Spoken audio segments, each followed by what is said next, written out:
हमारी आज की कहानी का नाम है तोते ने समाधि ले ली। बादशाह अकबर के राज्य में एक ऐसा व्यक्ति था जिसे तोते पालने का बड़ा शौक था। वह तोतों को बड़ी मेहनत से पढ़ाता था। जब तोता बोलने में पूर्ण सक्षम हो जाता तो वह उन्हें राज्य में ले जाकर सेठ और शौकीन व्यक्तियों को उचित दाम में बेच देता। इस प्रकार उसका जीवन निर्वाह होता था। एक दिन उस व्यक्ति को एक समझदार तोता मिल गया। उसने उसे पढ़ाया तो वह बहुत जल्दी सब कुछ सीख गया। उस व्यक्ति ने तोता महाराज को भेंट स्वरूप दे दिया। महाराज को तोता पसंद आया। उन्होंने वह तोता एक विश्वास पात्र नौकर को सौंपा। उसे आज्ञा दी कि इसके स्वभाव में किसी प्रकार का ऐब ना आए। यदि किसी के द्वारा मुझे इसकी मृत्यु का समाचार ज्ञात हुआ तो उसे फांसी की सजा दे दी जाएगी। बादशाह का आदेश पाते ही नौकर ने तोते को काफी सुरक्षित स्थान पर रखा। कुछ समय बाद तोता चल बसा।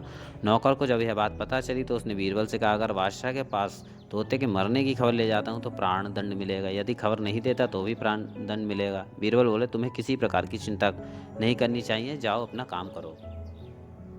नौकर से इतना कहकर बीरबल बादशाह के पास गए और बड़बड़ाते हुए कहा, आपका तोता तो। बादशाह इसका अर्थ समझ नहीं सके और बोले, बीरबल क्या बड़बड़ा रहे हो, क्या तोता मर गया?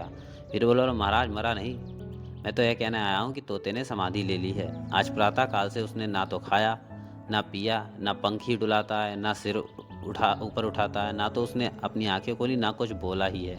बादशाह यह सुनकर बहुत आश्चर्यचकित हुए और उस स्थान की ओर बढ़े जहाँ तोता रहता था। वहां जाकर उन्होंने देखा कि तोते के प्राण पखेरु उड़ गए हैं। तब बादशाह बीरबल से बोले, तुमने मुझे क्यों परेशान किया? सिर्फ यह कहना था कि तोता मर गया।